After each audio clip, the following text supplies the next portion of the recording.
and I'm grateful, Kweku, that you've been able to sustain this coverage for us. We're continuing this special focus on Parliament today. A number of activities happening there on the floor of the House. But what's controversial now has got to do with the approval of the ministerial nominees.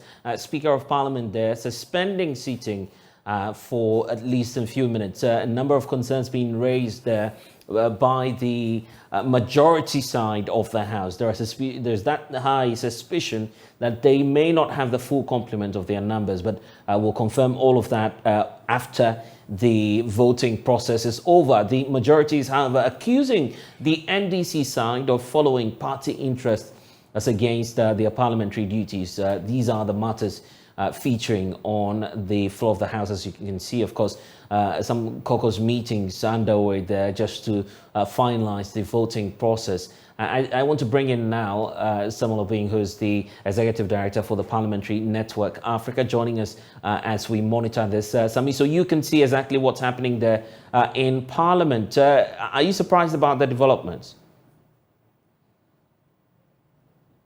And Sami, kindly unmute for us so that we can get the points you're making.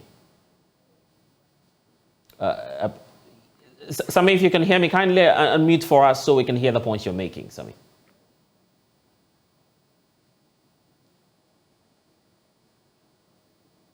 We seem to be having a challenge hearing Sami Obing. We'll try him one more time to see if we can get more from the parliamentary monitoring group. Sami, we're unable to hear you. If you could just turn on your microphone so we can get the points you're making. But what you see on the floor of the House now is the case that the ministerial appointees and their fate hangs in the balance. Obviously, the majority and the minority side sharply divided on matters today.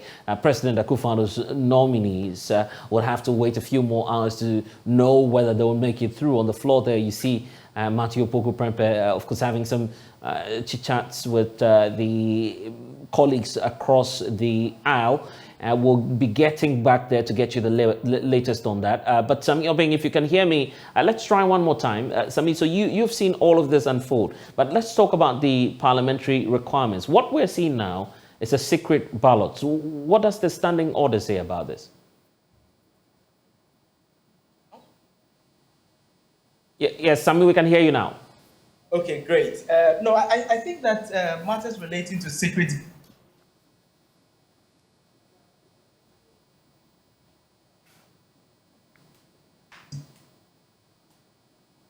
Okay. Well, some challenges there again, but of course you're seeing live pictures from Parliament, and of course Parliament is considering a number of matters, including the appointment of the ministers. Of course, they would first of all need that approval from Parliament, which we're keeping our eyes on. There's another crucial matter about the approval of the those who've been nominated to the Supreme Court as well. That is also on the table. That's also on the table, and we're equally waiting to see if, of course, the minority side will make some decision on that. We'll definitely be capturing all of this to you. Sami, let's try one more time. Sami, can you hear me? Yes, I can hear you, Blessed. Okay. I hope you can hear me. Yes, now. I can hear you now. So just walk us through the process, the requirements, and what it is that the law says about this. Right. So I'm saying that for many of us as Ghanaians, secret ballot issues are no longer, strange to us because, in this particular 8th Parliament, we've seen quite a number of them, even from the start of the voting of the Speaker. The only significant difference, though, is that usually on the bit about ministers, we would expect that the approval of a committee's report on appointment of ministers would be by consensus, but the consensus was not reached. And once consensus has not been reached, then what is going to happen is that we would have them having to take the secret ballots. Now, usually what's going to happen in Parliament is that there will be booths, they will be mentioned one after the other, they will go to the booths, they will cast their votes. And it's a simple process, after which the clerks would announce their results. The clerk will announce the results of the vote. So it's quite, baffles me why this is going on. But certainly, with all that is going on the floor of the House, you can be certain, especially with the shenanigans that have happened in this 8th Parliament, that it is really an issue of numbers. Does it look like, and this is your personal opinion on this, that one of the sides does not have that full complement of the numbers? Is that what you suspect? Well, the numbers will show us at the end of the vote, but I also think that beyond just maybe one side not having all of its members, there may also be an issue of perhaps mistrust among caucuses. One caucus not being sure whether all of its members are actually going to cast a vote in favor of the position that they want to hold on this particular subject matter. So we can only wait and see. We just hope that some of these drama will be limited so far as our parliament is concerned. But hey, it's part of the parliamentary work, and so we look at what the eventual results will be. We hope that by the time they come back from the short break, this matter would have been resolved. And clarifying this for us, what does the law actually say in terms of the parliamentary procedures and the orders about the secret and the whip system? Because there's a bit of a conflict here. Some MPs raising the point that MPs on the minority side have been directed to, for instance, show their ballots to their colleagues before they go ahead to do the casting of the ballots itself. Is that allowed by the whip system or by the parliamentary system in general? Well, secret ballots are supposed to be secret ballots ordinarily, where if you are to vote, you are to get into the booth, vote, your conscience, vote as a representative of your people, and then you get out of the booth. Eventually, the final result gets counted. We know that sometimes these parliamentary folks like to deploy, strategies to make sure that people are whipped in line. But all of this comes into play when people cannot be confident about, who is going to vote where. Remember that this is not the very first time that we are voting. Parliament is actually voting on ministerial nominees. We've had an instance where they've done the same, especially in this same 8th Parliament, when they've done a secret voting for ministerial nominees. And so you wonder whether, this is a matter that should divide the House this time around, especially when they know how these processes go. So certainly it goes to confirm the fact that, there is more to it than meets the eye. We're seeing pictures now of course, some more MPs engaging and engaging each other from both sides. But what we're also witnessing is that the rank and file of the opposition NDC appear to have stayed all through the parliamentary sitting starting yesterday. The chairperson himself, Johnson Asido Nketia, present in Parliament. He's there today, flanked by the Greater Accra Regional Chair of the NDC and some more individuals and party folks who are joining him. How much of a pressure will this weigh on the minority leadership in Parliament? Of course, Parliament is sitting in public. Once Parliament is sitting in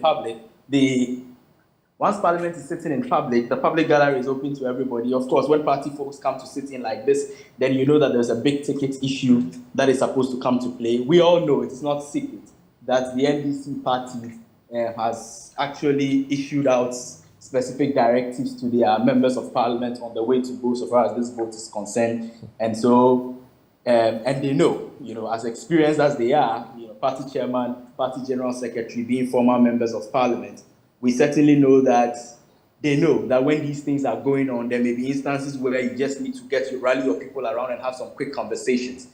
These quick conversations, if you have monitored Parliament for a while, you will know that sometimes it becomes difficult to take them on phone. You want to take advantage of, quick rallying around the corridors of Parliament, quick chit-chats and all of that to have these conversations. So I'm suspecting that these party folks, and I would be surprised if the party folks are only from the NDC side. I expect that perhaps we'd also have the NPP party folks and some of the bigwigs in there with the hope that, if there is a stalemate and there has to be a conversation, it wouldn't have to be a telephone conversation or a telephone call to somebody, but whoever needs to be called is right there and they can be able to have the conversation. Mm-hmm. And mind you, these are processes that happens quite a lot in even far advanced parliaments. I would explain the concern about the sitting arrangements, for instance, which was raised by the majority leadership, and how, of course, there should be cross usage of the ballot boxes. We'll talk about the implications of that. But tell us more about this. Could we have avoided this stage of having plenary approve the ministerial nominees? Yes, the standing orders of Parliament is very clear on the appointment committees and its work.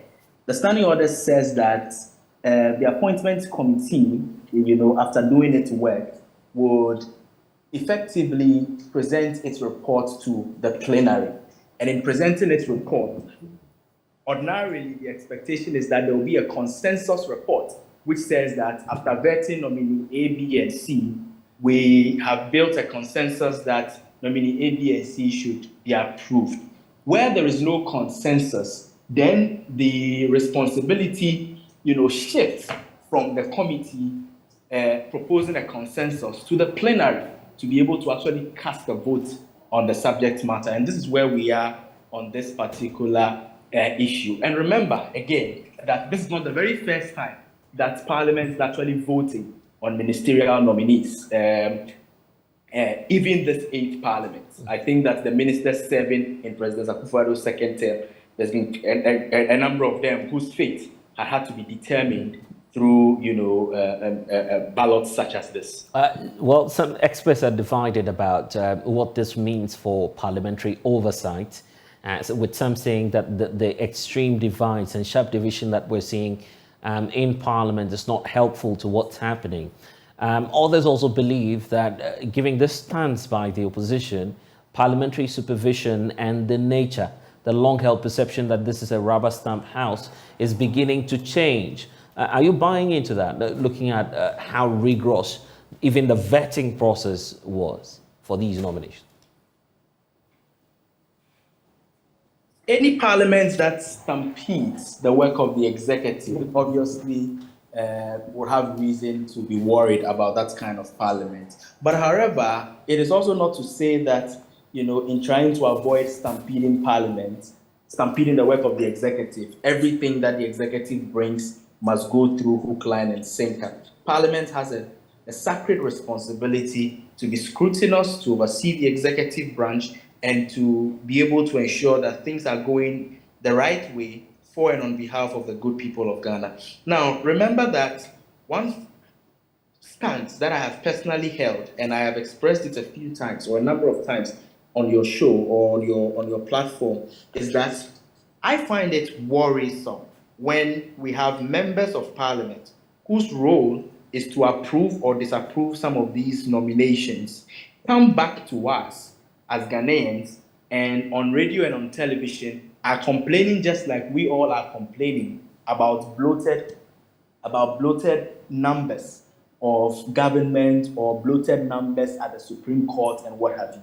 They are the approving authority for God's sake. So if they think that there is something that needs to be done about the number and they are appealing to the president who is the appointor and nothing much is happening with it, nothing stops Parliament from using its authority as the approving body to disapprove people. Of course, it must be based on competence. It must be based on what the Constitution says about who can be a minister and what have you. But nothing also stops Parliament in sending a signal to the government about the need for certain changes to be made.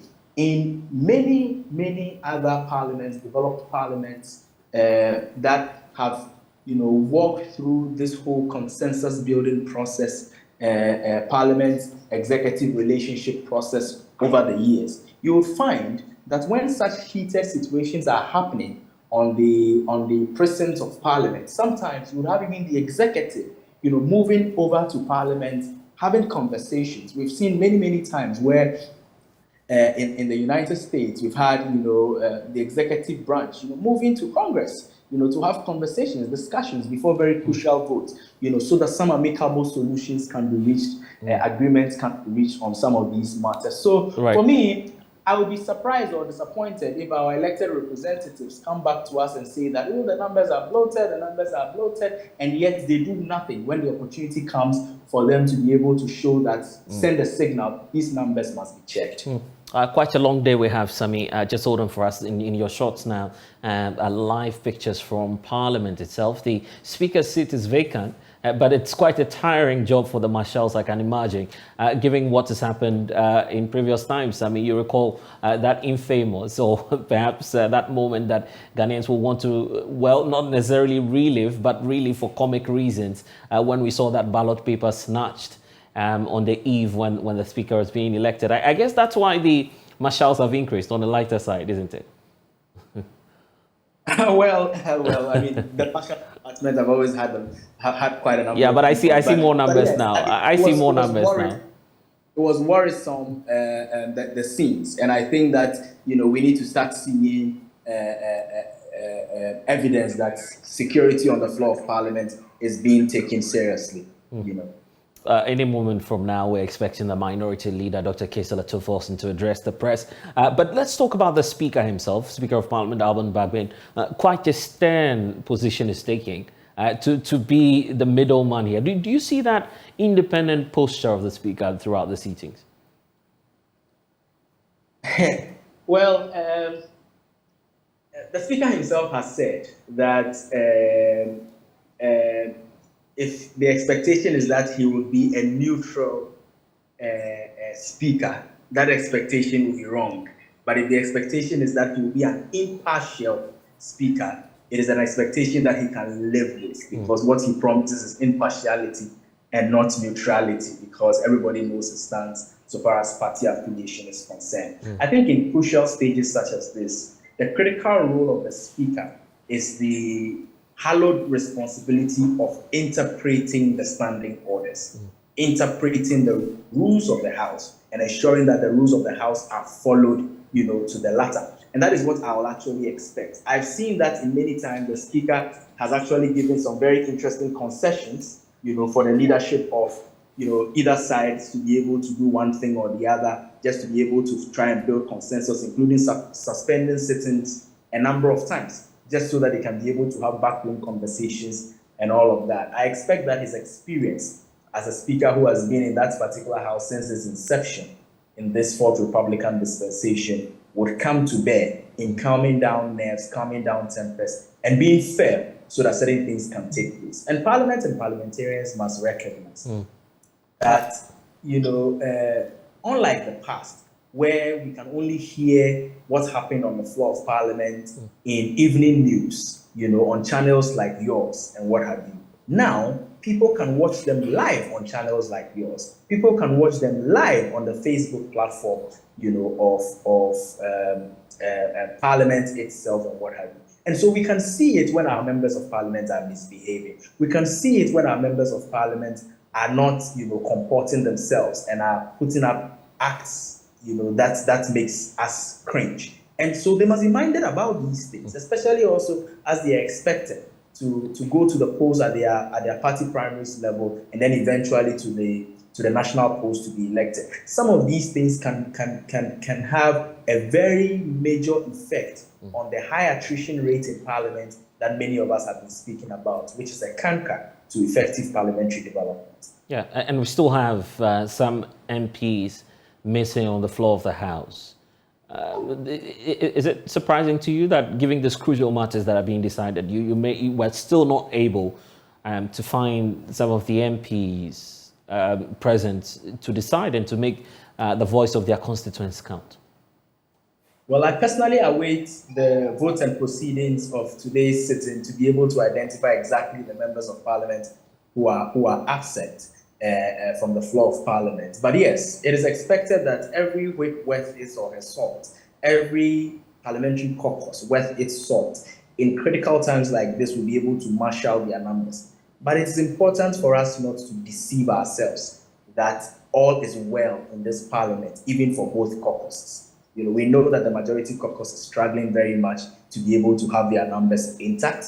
We know the Sarah Joa factor. We know the concerns about some Parliament who are able to make it because of one or two reasons. But I mean, these are things that are happening also on the minority side, you know. Okay. So numbers continue to play a very big part in whatever goes on. Sami, you just stand by for us. Quite a long day. We have the minority leader, Dr. Kaysel Atuoforson, addressing the press. Let's listen. Unfortunately, the MPP seems panicking.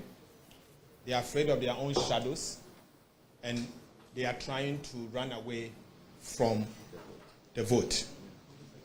We insist on secret balloting, and we will vote accordingly. We are optimistic because we strongly believe the NDC Minority Caucus will not betray the stance of the party and the stance that the people of Ghana have come together to ask us to actually implement. So we are urging our colleagues on the majority side to come to the chamber now so that we can start the voting. We want the voting today and not any other day. It should be done today, Friday, 24th of March 2023, and not any other day. We want to move on, and I believe that the people of Ghana will get the decision that is required. We stand with the people of Ghana, and I believe the people of Ghana stand with us. Thank you very much. We are ready. We are ready. We are ready with all the 136 NDC members of Parliament, and we'll do just that.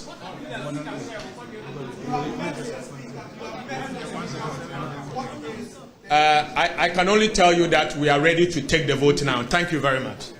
Thank you. Okay, so what we see there, very brief statement coming through from Dr.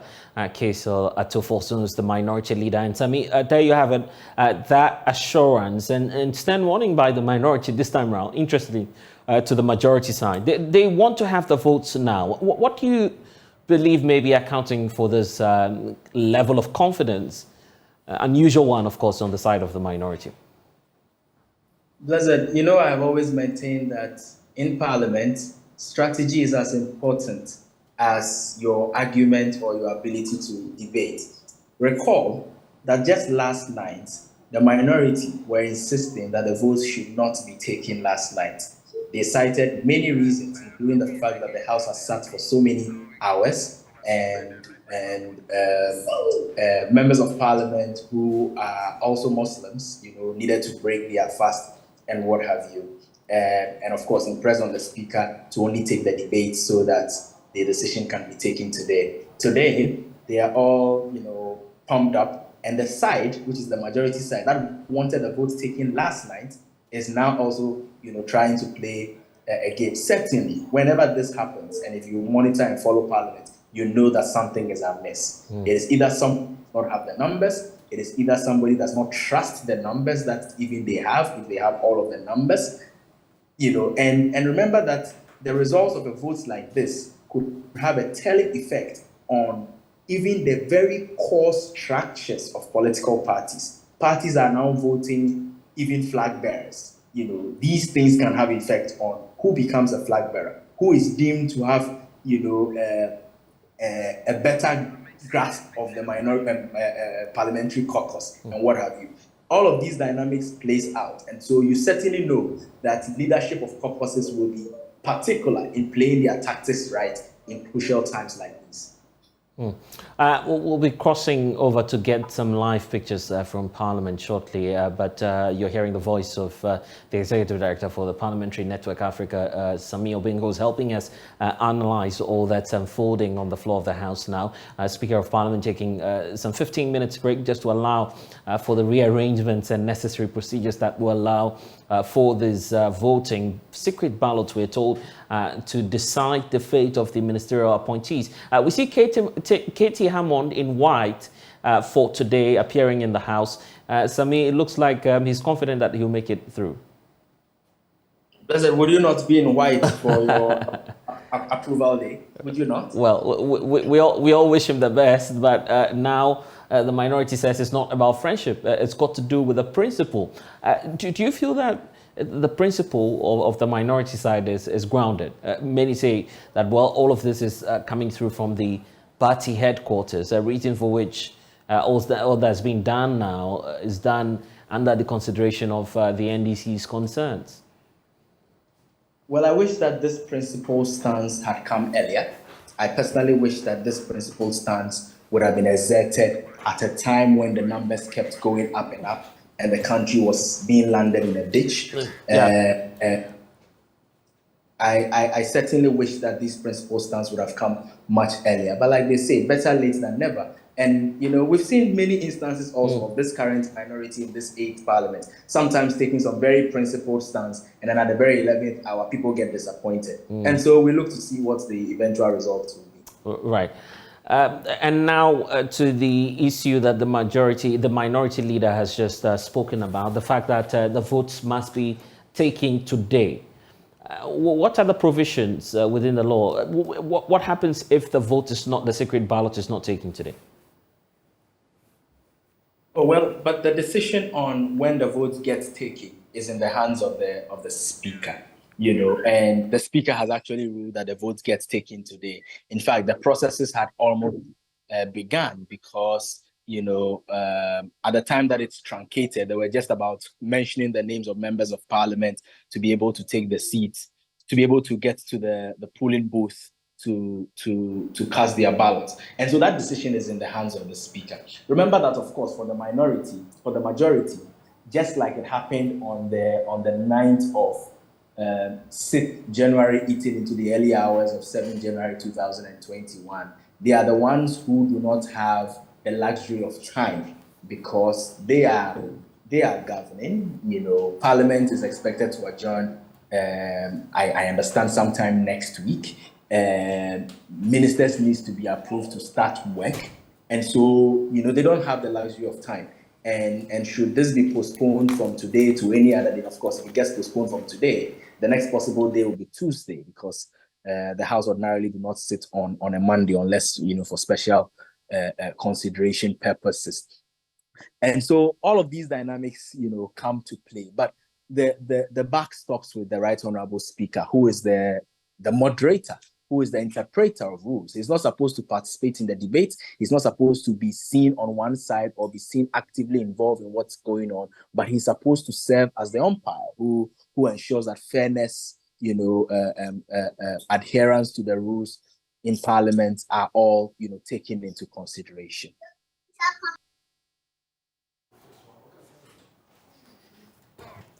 So we're still awaiting that break to be over, and then we'll get the outcome of that result. But Samir, let's talk also about the ballot itself. What happens? Is there a guarantee that the whip system will not be able to track and possibly victimize, if I could use those words, the MPs that may vote against their own will or decision? You see, I keep coming back to the fact that this is not the first time we are having secret ballots, to take a decision in Parliament. And that's why it baffles me that members of Parliament are trying to find ways to change the rules. In these secret ballots, I'm sure that you, Blessed, as a journalist who have covered this beat, I'm sure that even my little daughter here, who occasionally I would watch parliamentary proceedings with her on such major days when she's around, we all know where ballot booths get positioned. When these secret ballots are happening, we can say it without even opening our eyes, because we've seen a couple of them during the tenure of this 8th Parliament. And that's the more reason why when some of these things take place, it becomes funny, because in the face of access to parliamentary sitting, access to parliamentary information that Ghanaians are enjoying now through live, broadcast of sittings of Parliament and what have you, some, skirmishes, will usually not wash with the people of Ghana. But like I said, Parliament, your strategy is as good. I mean, your ability to debate and to be able to make your point on the floor is as good as the strategy that you deploy to ensure that eventually, you get your way, especially in very critical moments like these. Is this looking more like a hang parliament to you now? Well, I have always insisted that we have a hang parliament, and we know people who have always, not agreed or accepted that what we have is a hang parliament. But certainly, this 8th parliament is a marked difference from the 7 previous parliaments we've had.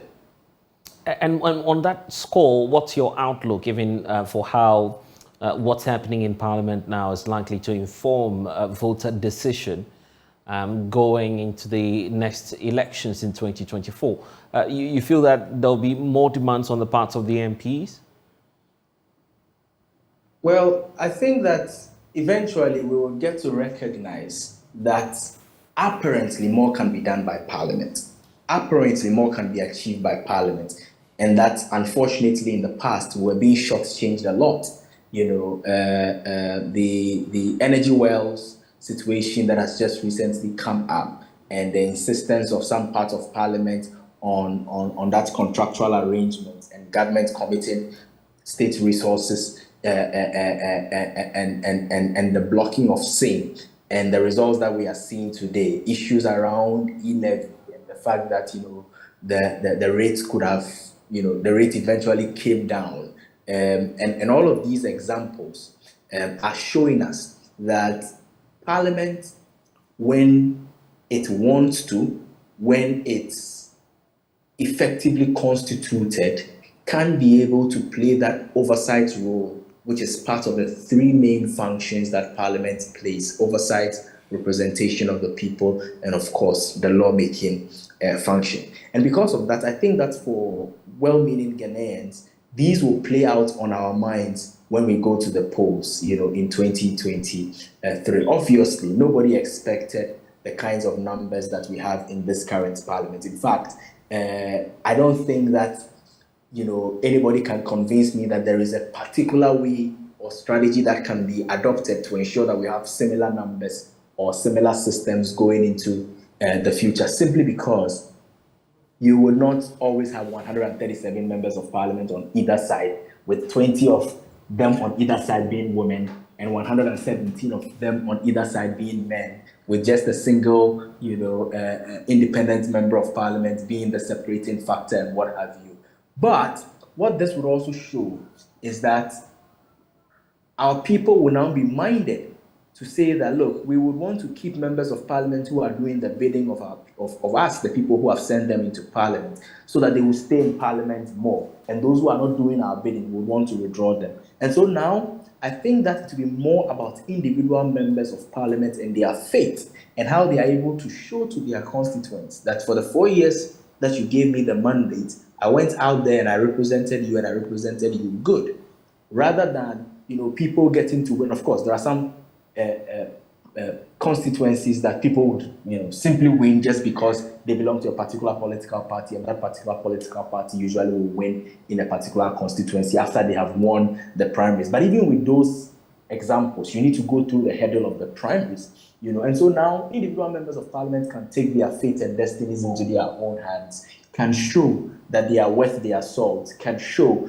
that Parliament they can do a good representation of their people in Parliament. And we are seeing many examples of people that their constituents and even their party folks think that they represented them well in Parliament, for which reason, even at the level of party primaries, are going unopposed. These are going to be instances that we are going to be seeing. But yes, these are also examples or signs to tell us that our parliamentary democracy is evolving. Remember that this is the 8th Parliament in this 4th Republic. Remember also that in the very first Parliament, we did not even have a credible opposition in Parliament because the NPP boycotted the 1992 elections. Then came a second Parliament where we had both the NPP and the NDC in Parliament, but with relatively fewer numbers on the part of the NPP. But then you had the boisterous, towering figures in the persons of President Akufo-Addo, then Member of Parliament, in the persons of J.H. Mensah, now battling against, members of Parliament from the NDC side who had seen the first Parliament and they were in there still, the J.H.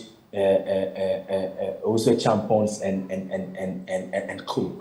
Now, then of course, it comes to the era of the 3rd and 4th Parliament, where now the coins had flipped. the NPP had a majority, the NDC had minority, but the numbers were not, equally balanced for you to be able to exert some of these things. These were times when parliamentary democracy was being developed, our systems were being developed, things were being put properly in place, where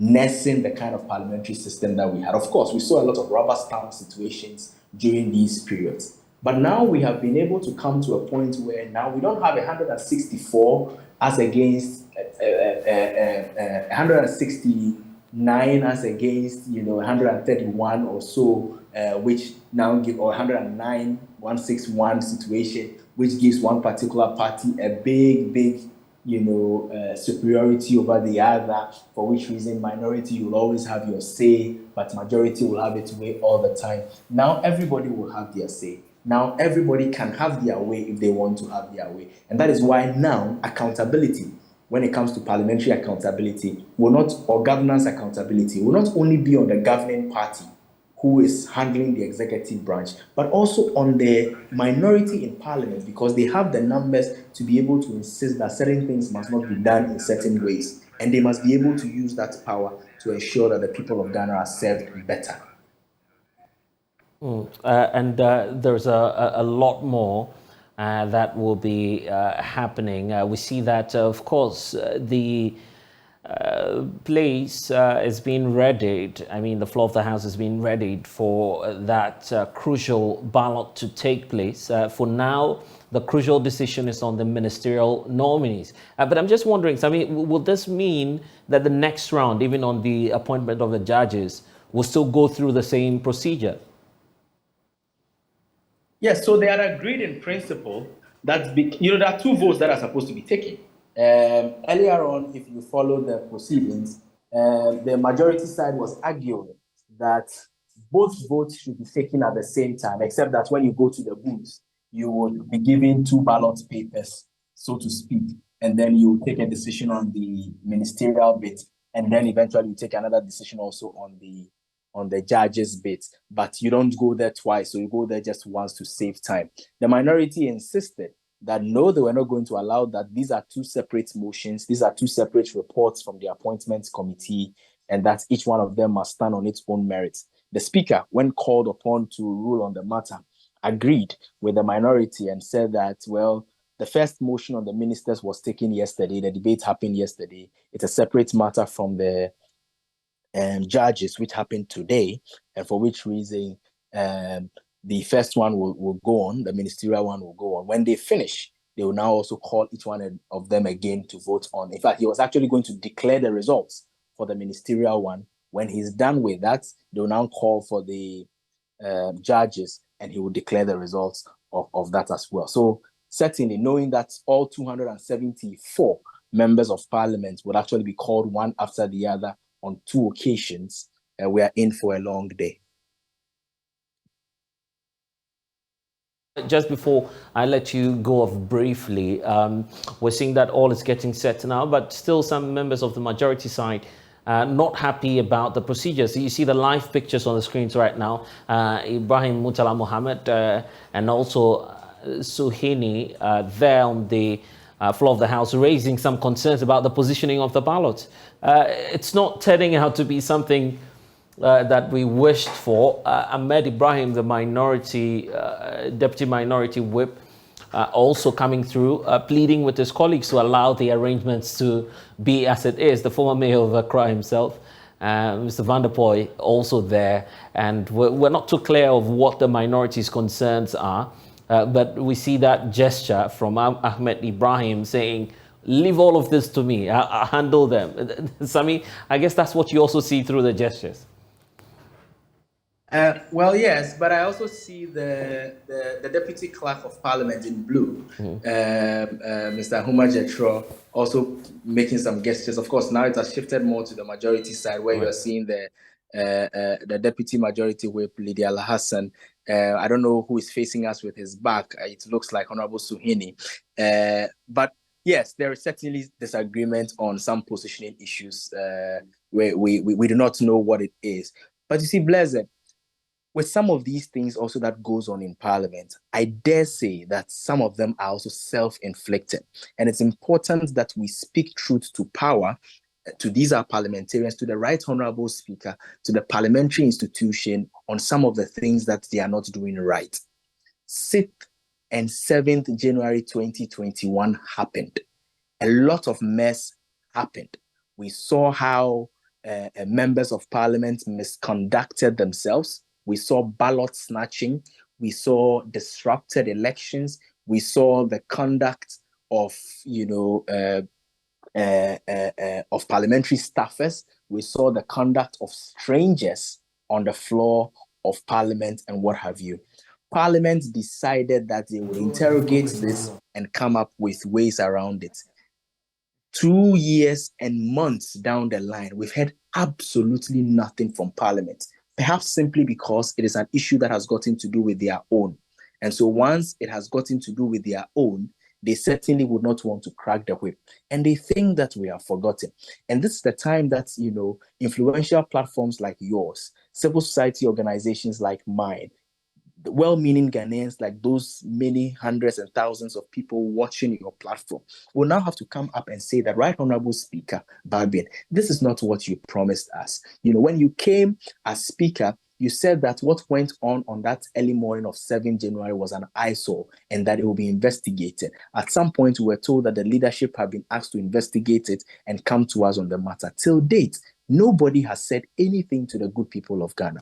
When you don't crack the whip, anytime you will see these things happen. And so what happened? Less than a year down the line, during the budget period of 2021, even worse things happened on the floor of Parliament. And we saw how they misconducted themselves and misbehaved on the floor of Parliament as, people who are expected to carry a title that, makes them honorable. These things have also gone unchecked, as if nothing was done untoward. This 8th Parliament risks many more of such things when members of Parliament and the actors in the place get to recognize or feel that nothing happens when I show such boisterous, attitudes, such indisciplined attitudes on the floor of Parliament, on national television, in the full glare of the Ghanaian people. Nothing is going to happen to me. And so they would be motivated to do more and more of these. Right. And that's one of the things that must be checked.